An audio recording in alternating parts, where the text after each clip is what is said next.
and welcome to Indus Special. I'm Meshal Malik. There are certain individuals who are able to make tremendous social impact with their commitment and drive to innovate, to break stereotypes, and to bring about meaningful change. Pakistan, no doubt, has an abundance of such individuals. On tonight's show, we talk to 5 of these very extraordinary personalities who have recently made it to the Forbes 30 Under 30 Asia 2019 list.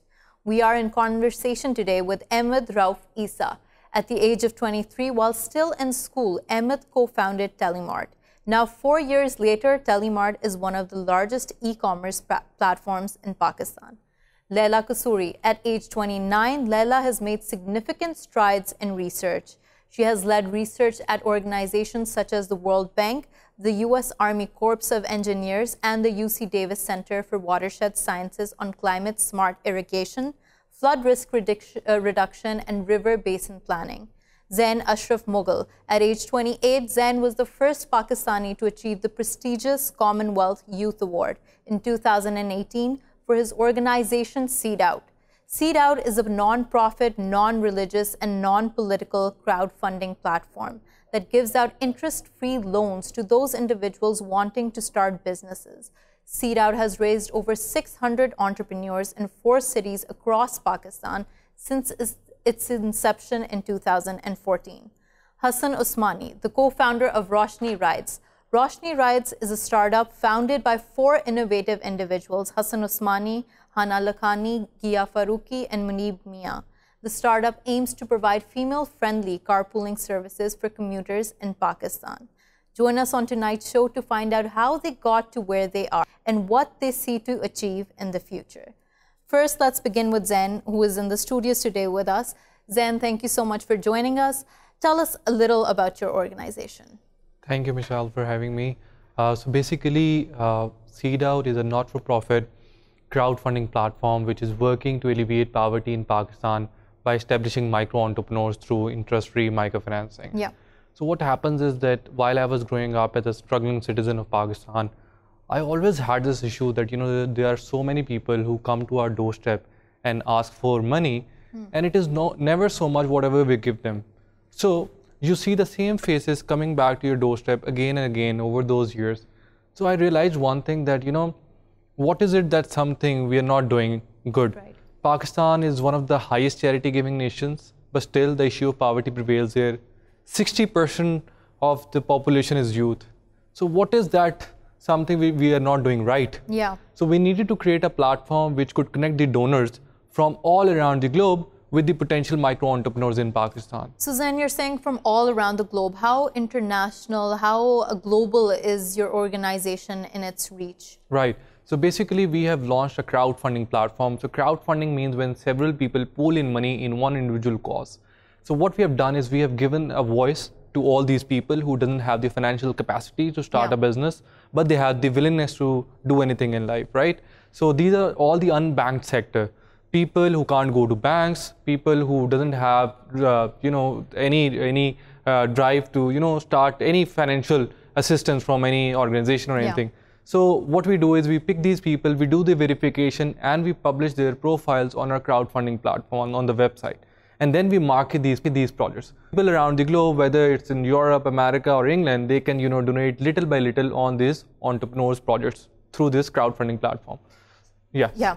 Okay. So you're telling us that all of this you started when you were, you had this idea in your head since childhood, since a very long time.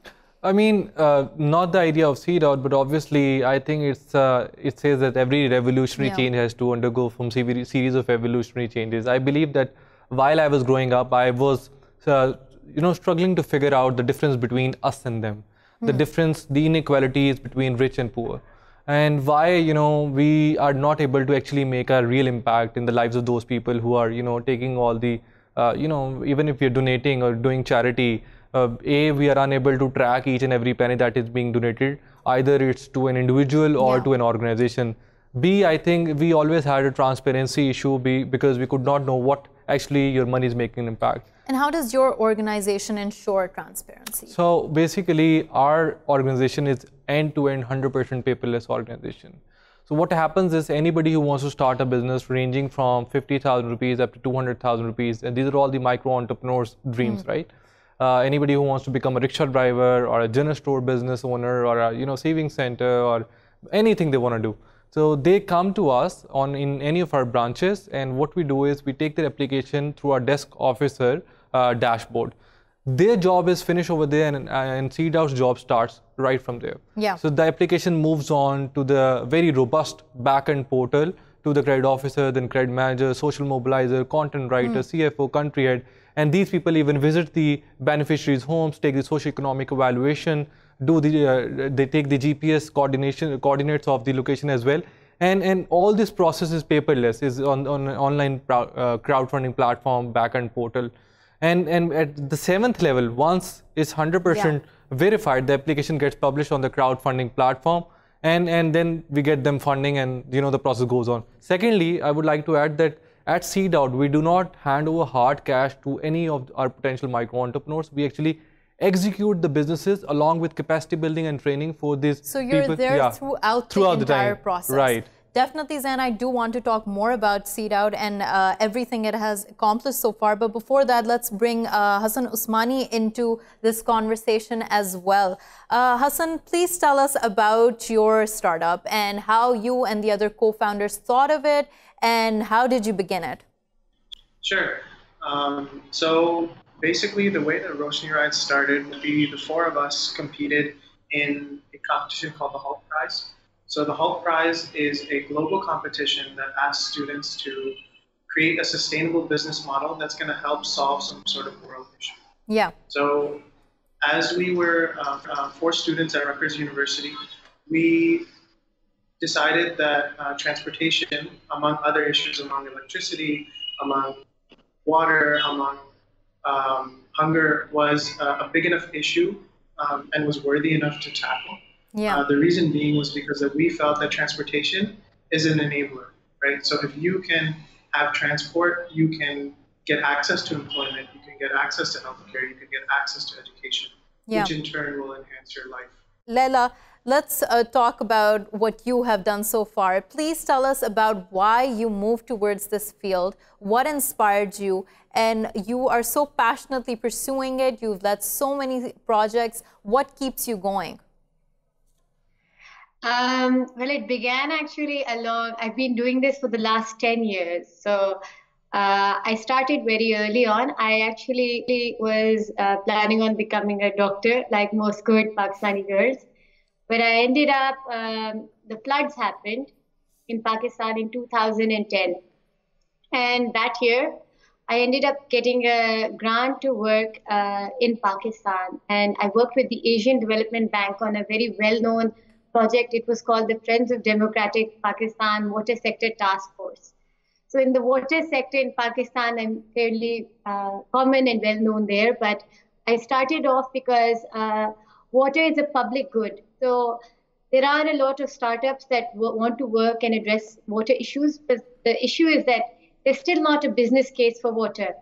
A lot of entrepreneurs, any startup can scale up if there's a business model, right? Yeah. But water has always been seen as a public good, and in most countries it's not priced. When it's not a priced commodity, the government has a big role to play, and sometimes we don't give them a lot of credit in working it. Yeah. I took the public sector route. I started off with working with the Asian Development Bank as part of this big research project. And the year after, I got a grant to work with the U.S. Army Corps of Engineers. So I spent 6 months on the Mississippi River, and that's in the United States. And then as part of my research, I ended up getting the highest award for academic research that is awarded. It's only awarded for a few students. Wow. So I had a very young publication, and I continued onwards because it just happened incrementally. Yeah. After that, I've been working significantly on floods and drought management. So then I moved to California, where I was working with the state department and with the UC Davis Center for Watershed Sciences. Yeah. So there are 2 countries in the world that manage water really well. One is Australia, because they had a 10-year drought. and they've built up storages to manage it. And the other is California. And surprisingly, the engineers in California built up their system because long time back, they sent engineers to two places, in Egypt and in India and Pakistan. So, India, so Laila, something I want to ask you here, since you're an expert on water, we hear so many apocalyptic claims about water ending, water shortages, and many people do not take it seriously enough. From your research, what can you tell us? There are two things I'd debunk. First, I worked in a lot of countries, and I can tell you that Pakistan is doing fairly well when it comes to water. The reason we have a lot of abundant water supply. We do lack the ability to manage it well. And we currently lack a lot of policies to support water management in urban areas especially. But we're not in the worst case. In a lot of apocalyptic situations that you hear, I do think that communities and governments are very cognizant of these issues, and they won't let it go to such extremes. As an example, I'm just going to give one example. Jordan is one of the most water-stressed countries, and I worked there. And my first time I was shocked at how dry it was, because for me, the driest country I'd been to was, in Sindh. I would be like, this is the driest place exists. But over there, they've spent a lot of money, and they've actually developed systems to manage their water. The issue comes is that a lot of the governments, and they do prioritize water. So water will keep on moving up the priority list. The issue is that we have a growing population, and demands are continuing to grow, but we cannot augment supply. So there aren't a lot of innovative solutions to address this mismatch yet. Zain, so what do you feel when you've witnessed your startup and its manifestations so far? How have you seen it impact society, and what are some of the stories you've heard, success stories of it? Right. I think the basic issue that we felt was that all these people who are living below poverty line, the major issue with them is that if we study traditional microfinancing in Pakistan, people, if they go to them and ask for loan, first thing they get is that they get a loan in cash. So what happens is that very unfortunately they have so much unforeseen circumstances happening in their lives that they spend their money rather than starting a business. So the very next day the same person goes to an organization and takes a loan on interest based, maybe on 34%. So that person is, rather than starting a business or rather than becoming an entrepreneur, he actually becomes double indebted in life. So that was a very core issue that we see. Secondly, I think also a ease of use for the donor's perspective as well, because at seed out, with the click of a button, you are able to change someone's life, and you know that you can follow each and every penny that is being donated on seed out. We have done a lot of projects, like we have done a project with CCBPL as well. It's called, the project name was Zenat Gari. It's a rickshaw driven by women for the women in Pakistan. We did a lot of general store businesses for the women. 30% of the entrepreneurs from 600 that we have established are women. And almost 5 to 8% are disabled entrepreneurs as well. So these were the people who are unable to, commute to different factories or different places to get a job or pay decent earning for their livelihood. But we actually tore down the front walls of their houses and converted it into general store businesses. So Zain, you talked about how you have helped so many versatile businesses start up and almost 600 entrepreneurs so far. So I'm assuming that the nature of every business varies considerably. And you talked about how you help in the process of capacity building as well. How are you able to cater to so many different types of businesses? Right. I think that for an entrepreneur, every tomorrow is going to be better than yesterday. That's what they believe is. And I think I cannot judge a business model for someone. Anybody who wants to do, and he have a stake of their own as well. Because what happens is Seed Out just does not give charity. Seed Out actually, when we establish the business and they're successful, they return this money back to Seed Out on a very comfortable monthly plan, which is absolutely interest-free. And those little installments comes back to Seed Out in a revolving fund. And from that revolving fund, it was again 100% revolved for other potential micro entrepreneurs, right? Yeah. So what happens is that anybody who wants to either start a new business, expand a business, or sustain an existing business.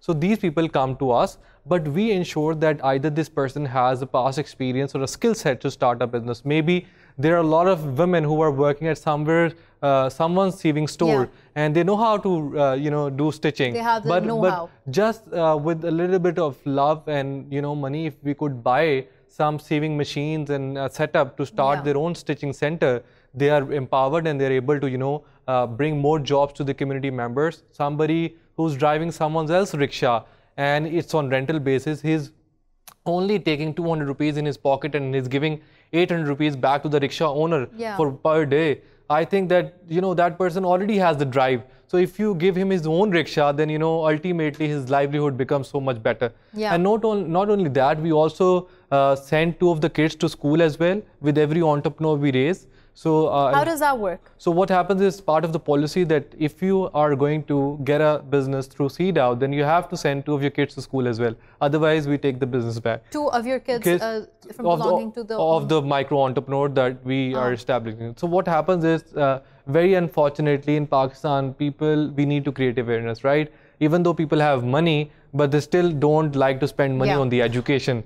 Okay, so Zain, you've raised some very interesting points here, and I'm going to take the conversation back to Hasan here. Hasan, can you tell us what social impact you've witnessed from your startup so far?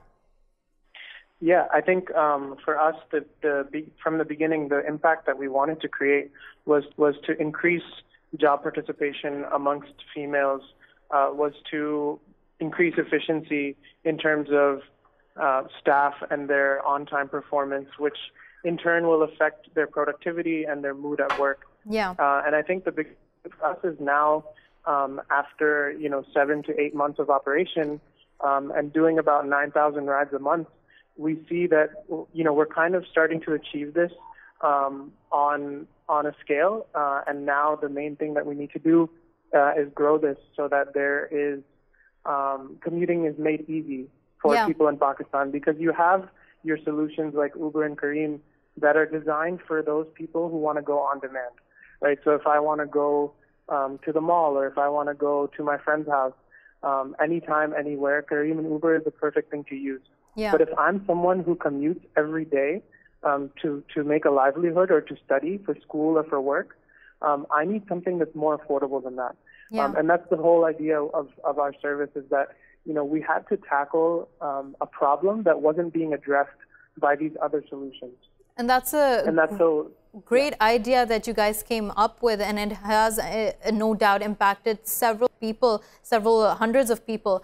But Hasan, here, could you tell us, and especially those watching at home, young entrepreneurs who want their own startups, how should they go about it? A lot of people have the drive to make social impact, to bring about social change, but they just don't know how to start. What would be the advice that you give to them? See what kind of needs there are, and then see what kind of market opportunity can be brought about through those needs. So, I'll use us for an example, is that we saw that there is a lot of aspects of transportation that are lacking, right? And one of them is let's say, public transportation. Which is basically supposed to be the outlet for a lot of people who take routine rides, right? A lot of commuters in other countries, they use public transport efficiently, and public transport is very accessible. So in countries where it's not, you have something like a Roshni Ride solution that you can go ahead and implement in certain areas. So the first thing my advice to entrepreneurs is decide what kind of impact you want to make, where you want to make it, then find solutions that will help you do that. And to be honest, most businesses don't achieve profitability in the beginning, right? So for the first couple of years, don't chase that. Chase your impact and have a roadmap to profitability, have a roadmap to sustainability, something that you can really show investors and something that you actually believe in will be something that will sustain your business long term. That's great advice there, Hasan. Thank you so much for joining us and taking out the time to talk to us. We're going to take a short break. Don't go anywhere. Stay with Indus Special.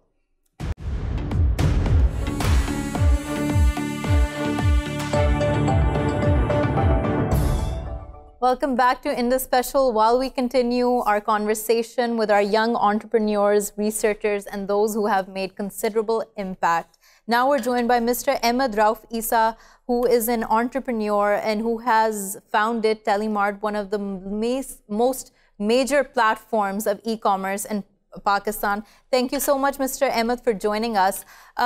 Ahmed, take us through what drove you to start this platform, because you started at a very, very young age, 23. So what was the idea behind it? See, the basic idea was that I am a very good online shopper, to be specific. I shop online from AliExpress, from Flipkart India, from Amazon, from Souk, from some of the major online stores in the world.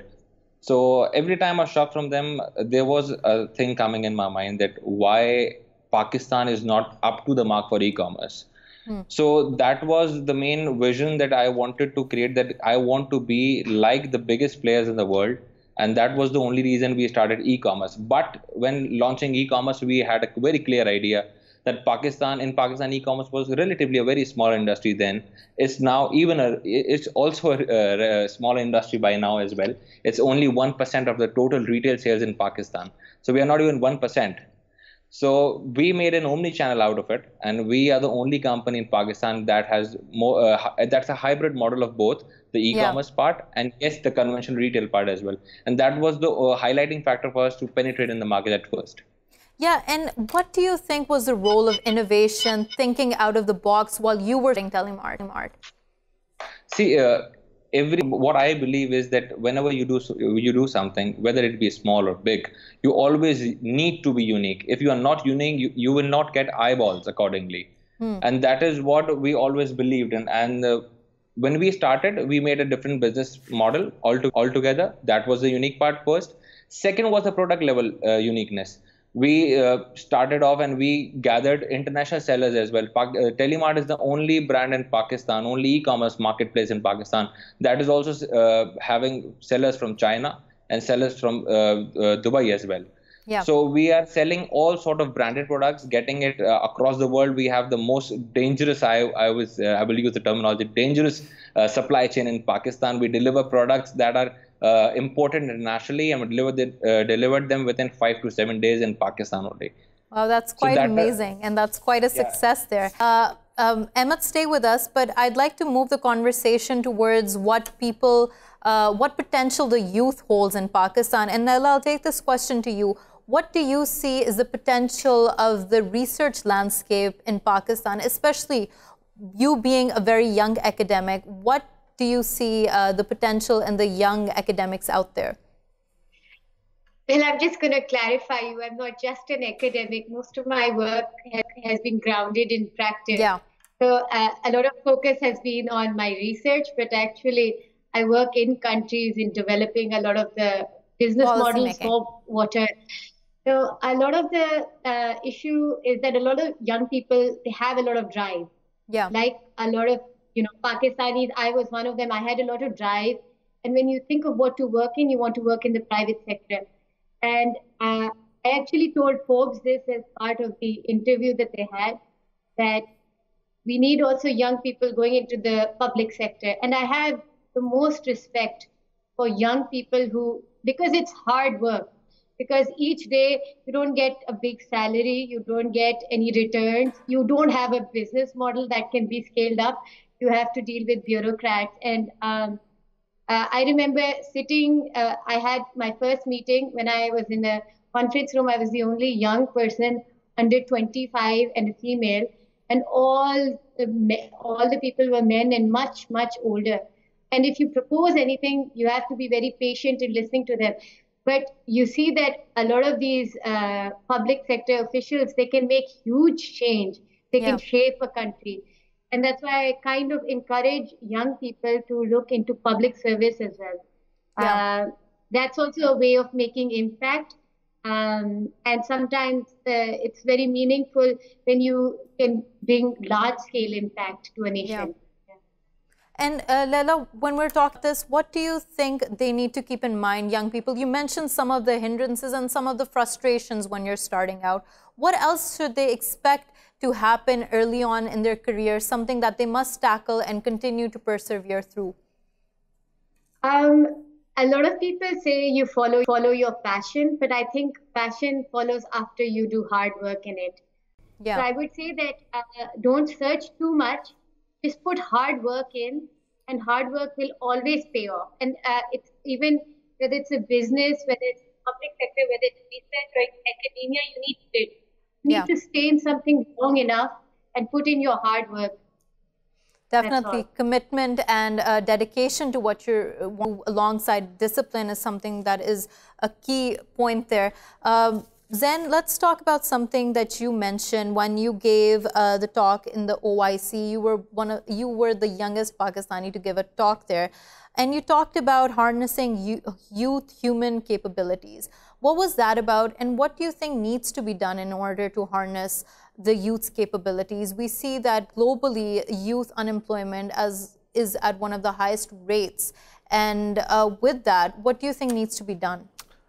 I think Laila made a lot of valid points, and Ahmed too. I think that in Pakistan, the issue we see that we need to see the issue from the root cause, right? Yeah. So when the kid is coming from a high school to middle high school and then to college and university, we do not really gauge out the real capabilities out of youth. We don't have the academic advisors who could give us a roadmap or who could actually see where the direction could be for the youth in Pakistan. So, and secondly, I think obviously we need to have advisory for all the youth, be it in institutions, family, and media too. Because what happens is that we always want to do something if anybody else is doing, right? We always follow each and everybody, but we don't listen to our heart. Secondly, I would say that if we are supposed to start a business or do anything in life, you should always see that your business or your idea should be a solution to a problem in the society, right? Because there's so much vacuum in Pakistan, all you have to do is to take the first step. We're always so much scared of, taking the leap of faith, I would say, that we're always, scared that what will happen, that if I fail. So I think starting with the why, that why I want to do something, why I do what I do. So we need to, our roadmap should define our whys before we start anything. But Zain, with that, don't you feel like sometimes the risks, in many situations, they're very, very tangible risks? Right. Costs, financial risks. How do people reconcile that with their ambitions and their dreams, something that they want to do, but they do see a great risk? How do they take that leap of faith? I think that obviously I don't see that, I believe that failure is part of success, right? Yeah. So failure is something which teaches you to become successful at the end of the day. Even if you fail in something, no problem about it, right? You are going to learn something out of it. So you have to have that drive in yourself that, you have to be doing something, that you have to have the consistency in making the effort. So you only lose when you stop trying, right? So I think that in our youth, we really need to inculcate something that obviously hard work. And secondly, you have to take the leap of faith and just do whatever you want to do in life, but start making change. Yeah. Take the first step. Yeah, and I'm going to ask Ahmed the same question, the conversation I was having with Laila and Zain here. What do you think the youth needs to inculcate within themselves in order to move towards success, in order to achieve their dreams and ambitions? I personally feel that, yes, hard work is very important, passion is very important, but there are two factors that I feel every youth or every person should look at. One is commitment and one is consistency. Yeah. Zain also said that you need to be consistent, because whenever you are trying, for me, stepping into a business that is a loss-making business globally, stepping in that business, making it profitable, making it work, standing against some of the biggest players in the world. Alibaba is here in Pakistan as well. TCS has started a venture as well. So standing against them and standing against some good level of investments, you need to be unique. You need to be consistent out of it. Because if you're not consistent, you're not fighting them. So you can never make a place out of nowhere in the market. Yeah. So that is what I believe is consistency and commitment are the two key factors that you want, that can make you grow as well. Yeah. And Ahmed, I wonder, since you were extremely young when you started up venture, you were still in business school at age 23. At that age, most young individuals are very confused about what to do with their future. What cleared the path for you? What made you think that this is something I want to be consistently committed towards? See, since my school days, I was very clear that I wanted to be a businessman. That was something that was in my blood. So it was very easy for me. I was not good in studies. So it was very clear I cannot be a doctor, I cannot be an engineer. So I always opted for commerce. And that was the only thing that I believed in, that I can do business well. And there were certain circumstances in my university life where I had to start a business, where I had to support my family, where I had to stand up and say, yes, my father, okay, you can sit at home. And now we are young enough to be a supporting hand. Yeah. And Laila, with that too, I had to ask you, many people do want to pursue fields, but they do not gain societal support or family support. In that case, what advice would you give out to young people? Don't listen to them. Sorry, that's not good advice, but no, but it comes from the heart. Yeah, but I don't think I was ever told by anyone to follow this. Yeah. And I still don't think my parents know or have a clear sense of what I do. A lot of people don't. They just know she's going in this country and she's somehow in the government doing this and that. And I think part of it is that at a certain stage you have to, I think what Essa said is that you have to be consistent with something, and then you start seeing, you'll start gaining more interest in it. And it's hard to explain, like your society cannot fully support you. It's not, you should not be doing something, a business that you're seeking acclaim or gratification for. Yeah. No one goes into a business or no one goes into a profession thinking, oh, everyone will accept me for this. I think you have to do something that you yourself are happy with. Yeah, definitely. So my thing is, don't seek that. Yes. And Laila, what do you see as the future for yourself? What is the next thing you want to hit? What is the next pinnacle? In my current position, I work a lot with governments as well as with the private sector, and we do a lot of what Essa and we do a lot of developing revolving funds for water. And what we're trying to do is what is a public sector good. We're trying to see how we can get the private sector involved in it. We're trying to get more innovations from startups and in all of these startups and entrepreneurs to work on water, because there's still not a full business case. Yeah. But I'm working a lot in a few countries. In the future, I think that I'm going to be doing a little bit more writing, a little bit. Probably I'm going to. I haven't actually fully thought it out, and I never thought out my life yet. But yeah. I'll probably be in the sustainability field and maybe in government. That's one idea, but I don't know. And we wish you all the luck for all the future endeavors you want to embark upon. Zain, here, what do you see as the future for Seed Out for yourself? What do you think, which direction will you go into? Do you think it will expand? What are the future projects? Right, Meshal, I think from the very first day, numbers was never our goal. Our goal was actually to make an impact in all those lives who are suffering from poverty.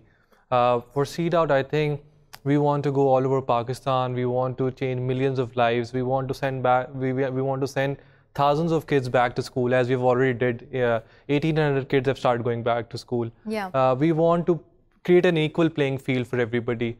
I think our goal is to actually make an impact and go into millions. And if we could hit the, bring the bracket of poverty ratio in Pakistan to 10%, that would be my goal. That's a very good goal and a very meaningful goal to move towards. And the same thing that I was asking before, do you ever feel like there are hindrances pushing back, and how do you move through them?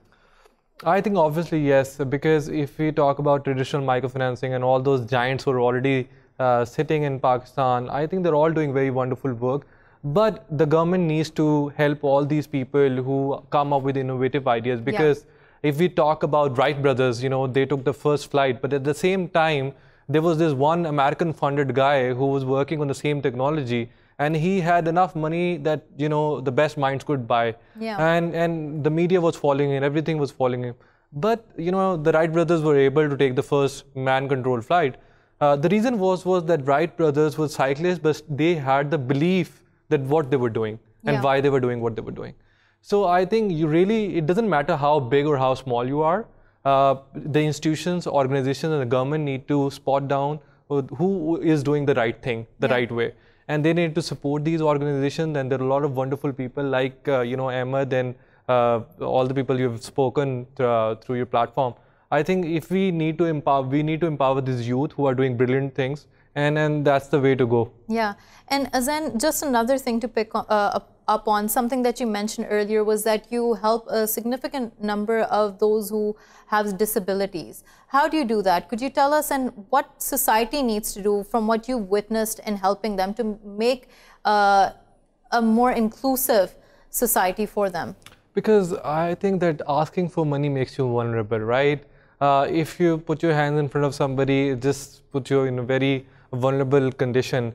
At Seed Out, we basically are helping people with respect, dignity, and love. Yeah.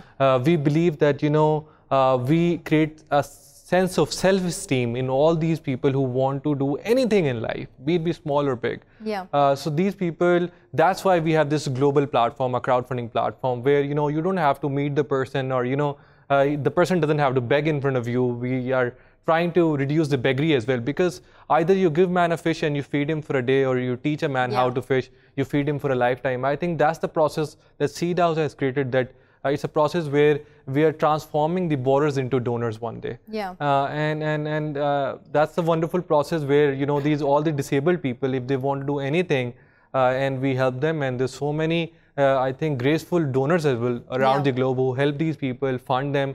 And from people, I would request too that if you go to seedout.org, you see hundreds of applications, and with the click of a button, you're able to change someone's life, and you'll have real-time tracking of the money. So everything is very systematic. Very you can systematic. Stay up to date with whatever is happening with the donations. Yes, because the donors have their online dashboard. Yeah. They will see how their money is being revolved. And once the money comes back from the entrepreneur, it puts back into the online virtual dashboard of the donor as well. Then he can use that money in 5 days. And if he doesn't, then the Seed Out will automatically revolve that money into other potential micro entrepreneurs. Yeah, that's something that seems very straightforward and something many people can follow. Ahmed, with that, tell us about your organization. What is the future you see for it? How are you going to expand? See, for Telemart, we have been doing a good job in e-commerce. We are among the top 3 e-commerce companies in Pakistan. And now for the growth in retail, we are looking at where franchise. We recently launched the franchise, and today only we are launching our 6th franchise in Karachi. So now we are expanding with the retail channel as well. And other than that, we are also planning to launch Telemart Global, which would be Pakistan's first e-commerce platform to go global. So we have some good ambitions out of it, because we see Souk expanding in the Middle East. We see other players expanding, Alibaba expanding everywhere. But we don't see a Pakistani platform expanding other than Pakistan. So that is something we're working on. Yeah. And I see that. Laila, last question to you before we end the show. How far do you think we have in terms of finding solutions to common water issues, global water issues? How far along do you think we are, and how much more work needs to be done?